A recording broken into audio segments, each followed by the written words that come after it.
ગુજરાતી ભાષામાં કોમેડી કરવી અને એ પણ લવારી શો જેવી કોમેડી કરવી, એના કારણે અમને ઘણો બધો અઢળક પ્રેમ મળ્યો છે અને એ અમારા આંકડા પર નહીં પણ અમારા બેંક અકાઉન્ટમાં પણ દેખાય છે. પોલિટિશિયન્સ માં મને ઘણો ઇન્ટરેસ્ટ છે, કારણ કે ગુજરાતી પોલિટિશિયન્સ સ્વાભાવિક રીતે દુનિયાભરમાં પ્રખ્યાત છે. ભલે આપણે સીએમ શ્રી હોય કે પીએમ શ્રી હોય કે હર્ષભાઈ હોય કે અમિતભાઈ હોય, આ બધાને મારે લવારી પર લાવવાનો એક સ્વપ્ન છે. પણ બહારના દેશમાં શું છે કે એ લોકો માટે ગુજરાતી પ્રોગ્રામ એટલા થતા નથી હોતા. અમે 1.5-2 વર્ષે એક વખત જતા હોઈએ છીએ અને એટલા માટે એ લોકોને એટલો બધો અઢળક પ્રેમ મળે છે, કારણ કે એવા સ્ટેજીસ પર અમે પરફોર્મ કર્યું છે કે જ્યાં એ લોકોએ ધાર્યું નહોતું કે આવા સ્ટેજ પર અમે કોઈ ગુજરાતી ભાષામાં કોઈને બોલતા જોઈશું.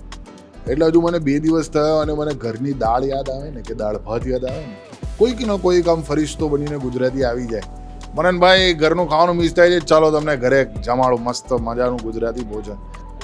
એ જ વાત છે, એ જ મજા છે ગુજરાતીઓની, કે ગુજરાતીઓ બહાર જઈને બહારનું કલ્ચર અપનાવી લે છે, એડજસ્ટ થઈ જાય છે, ત્યાંના કાયદા પ્રમાણે પણ રહે છે, પણ પોતાની સાથે ગુજરાત, પોતાનું વતનની માટીની ખુશ્બુ પણ લઈને જાય છે.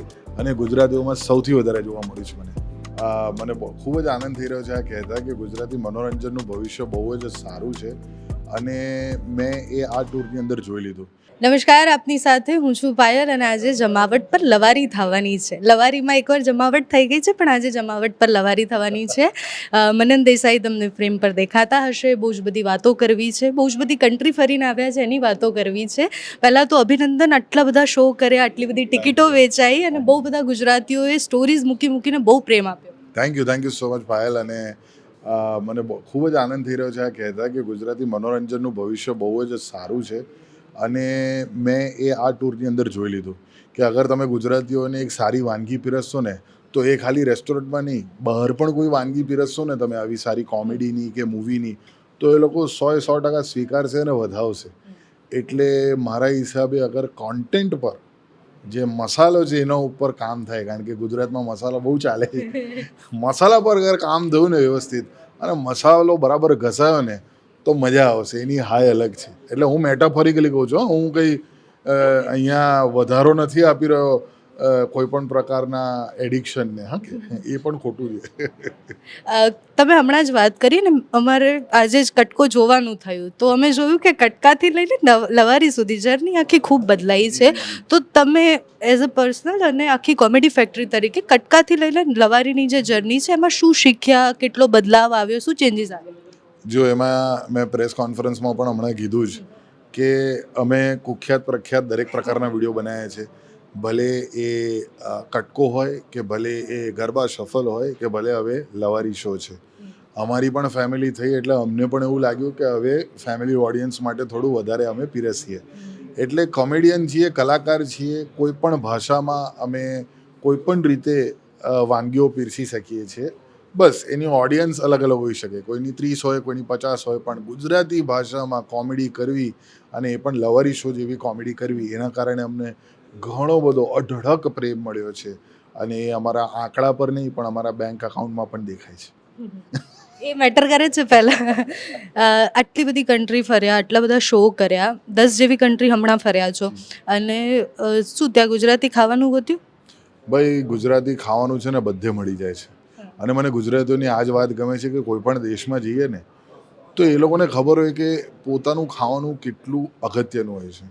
એટલે હજુ મને 2 દિવસ થયા અને મને ઘરની દાળ યાદ આવે ને કે દાળ ભાત યાદ આવે ને, કોઈક ન કોઈક આમ ફરિશ્તો બનીને ગુજરાતી આવી જાય, મનનભાઈ ઘરનું ખાવાનું મિસ થાય છે, ચાલો તમને ઘરે જમાડો મસ્ત મજાનું ગુજરાતી ભોજન.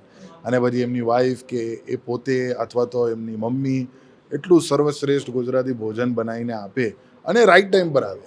જ્યારે તમે ટાકો બેલના ટાકો ઠૂસો કે પછી ત્યાંના જે ઘાસપૂસ તમે ઠૂસો, કારણ કે ત્યાં તો લિમિટેડ ઓપ્શન હોય પાછા બહાર વેજીટેરિયન. જો કે હવે વીગન ને બધું આવી ગયું છે એટલે ઓપ્શન વધી ગયા છે થોડા બહારના દેશમાં, પણ જે ટાઈમે તમને ઘરની દાળ ભાત શાક રોટલી, ત્યાં રીંગણનો ઓળો મેં ખાધો, ત્યાં મેં દરેક વાનગીઓ ખાધી છે જે અહીંયા એટલી સારી નથી મળતી, એટલી સારી કેનેડામાં મળે છે, એટલી સારી ઓસ્ટ્રેલિયામાં મળે છે, યુએસમાં મળે છે, યુકેમાં મળે છે, યુરોપમાં પણ મળે છે. યુરોપમાં બેઠા બેઠા ફ્રેન્કફર્ટમાં મેં જલેબીને ફાફડા ખાધા છે, એ પણ પપૈયાની ચટણી સાથે. એટલે ગુજરાતીઓ જ્યાં હોય ને ત્યાં એ ગુજરાત સાથે જ લઈને જાય. ત્યાં એમને આજુબાજુ જે ગુજરાતી કશું ના મળતું હોય ને તો એ લોકો ઇમ્પોર્ટ કરીને મંગાવશે માલ.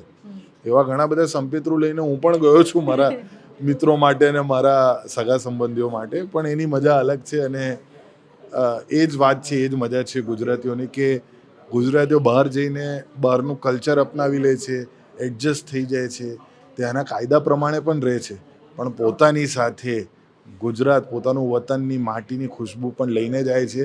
અને ગુજરાતીઓમાં સૌથી વધારે જોવા મળ્યું છે મને. ભાષા પર હમણાં તમે પીસીમાં ઘણી બધી વાત કરતા હતા. મેં બહુ જ બધા ગુજરાતીઓ એવા જોયા છે જેને ઇંગ્લિશ સ્કૂલમાં ભણ્યા હોય કે પછી કોઈ અંગ્રેજીમાં બોલવાનું થાય અને ગુજરાતીમાં અચાનકથી બોલે તો નાકનું ટેરવું ચડાવી દેતા હોય. ત્યાં કેવું છે? ત્યાં બહુ બધા ગુજરાતી છે, એ નાકનું ટેરવું ચડાવે છે ગુજરાતી બોલતા? ના ના ના ના, એવું જરાય નથી. આઈ થિંક એ લોકોનું ગુજરાતી મારા કરતાં સ્પષ્ટ છે ઘણા બધા ગુજરાતીઓનું. હા, એવા યંગસ્ટર ગુજરાતીઓ છે કે જેમની ભાષામાં થોડી એક્સેન્ટ આવી જાય છે, પણ એ લોકોના મા બાપે એટલી સરસ એમને કેળવણી આપી છે કે વ્રજ મોકલ્યા હોય એમને, કે પછી કોઈ પ્રકારની ત્યાં વ્યવસ્થા હોય કે જેની અંદર એમને ગુજરાતી ભાષા, એમનું આપણું કલ્ચરનું ધ્યાન આપવામાં આવ્યું હોય.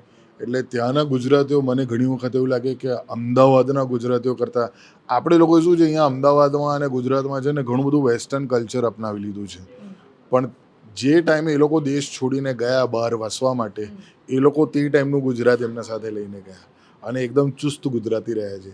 અને એટલા જ માટે ભાષાનો પ્રયોગ એમને બહુ સારી રીતે આવડે છે. ઘણી વખત તો મને પણ કરેક્ટ કરવા એ આવી જાય. ઘણી વખત મને મારી ભૂલ સુધારવા આવી જાય. એવું કહે કે મનનભાઈ તમે પેલું જે કીધેલું ને એ આવી રીતે કહો તો વધારે સારી રીતે બોલાશે.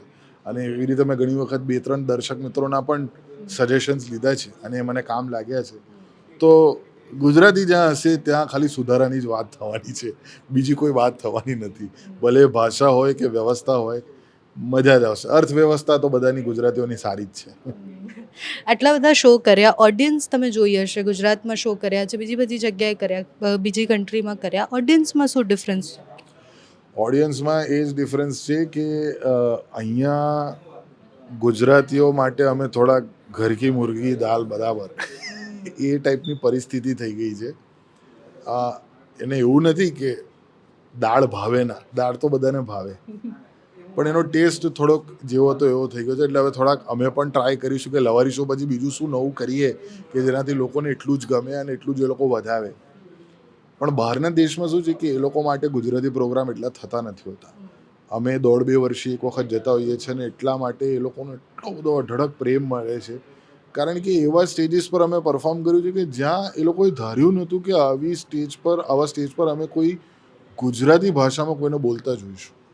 અને જ્યારે એવા સ્ટેજ પર એવી ભવ્યતાવાળા બેકડ્રોપ સાથે હું સ્ટેજ પર જ્યારે મારી આપવીતીની વાત કરું કે મારી મસ્તી કરું તો લોકોને વિશ્વાસ નથી થતો. એ વિશ્વાસ કરતાં કરતાં જ એમને મજા આવી જાય છે. અને એ જ કોમેડી શબ્દોમાં એમની એ લાગણી હું વ્યક્ત કરું છું, અને એટલે એમને બમણું મજા આવે છે. જે અહીંયાની ઓડિયન્સને જેટલું મજા આવે છે એના કરતાં વધારે બમણી મજા એમને આવે છે, કારણ કે એમના માટે તો once in a blue moon છે. અહીંયાની ઓડિયન્સ માટે તો અમે દર બીજા મહિને પરફોર્મ કરીએ છીએ. એટલા માટે એ ડિફરન્સ છે.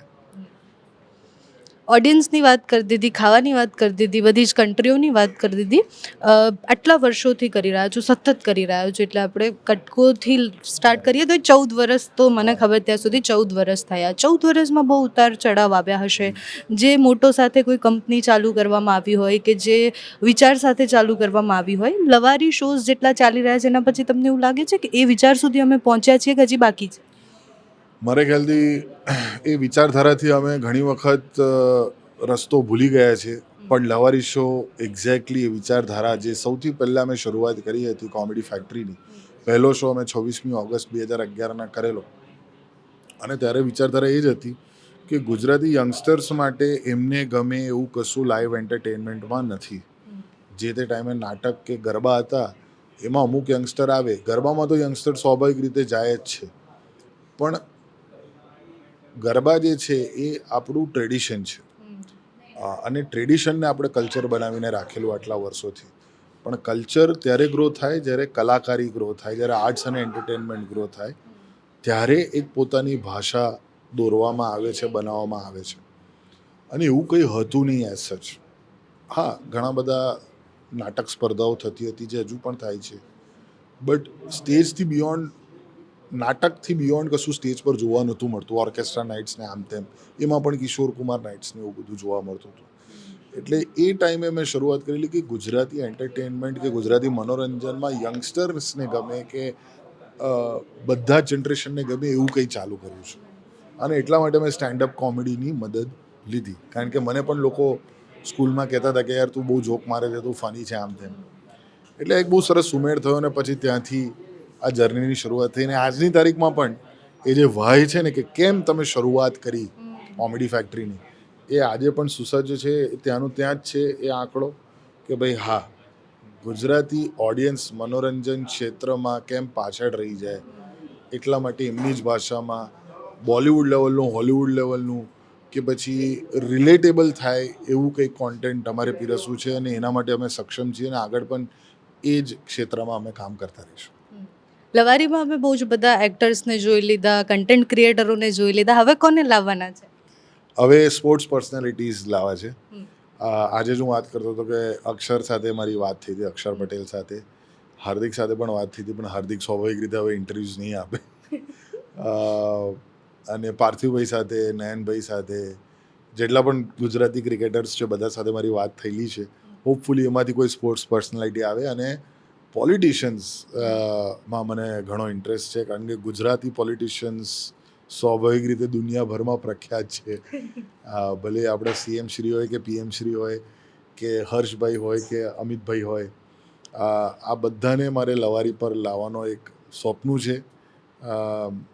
સ્વાભાવિક રીતે બધા હા નહીં પાડે, પણ એ પ્રયત્ન રહેશે કે આપણે લવારી પ્લેટફોર્મને કે અમારા પ્લેટફોર્મને એટલું સક્ષમ કરીએ કે આગળ જઈને એ અમને અવસર મળે કે અમે આવા દિગ્ગજોને અમારા પ્રોગ્રામ પર બોલાવી શકીએ. Thank you so much Mananbhai. અને આજે જતી રહેજે નહીં, અમારા વાળું કે તમે આવ્યા એ અમને બહુ જ ગમ્યું. થેન્ક યુ સો મચ અમને સમય આપવા માટે, અને બહુ જ બધા શોઝ કરો, બહુ જ બધા લોકોને હસાવો. Thank you Payal, Thank you. જમાવટ. See you soon.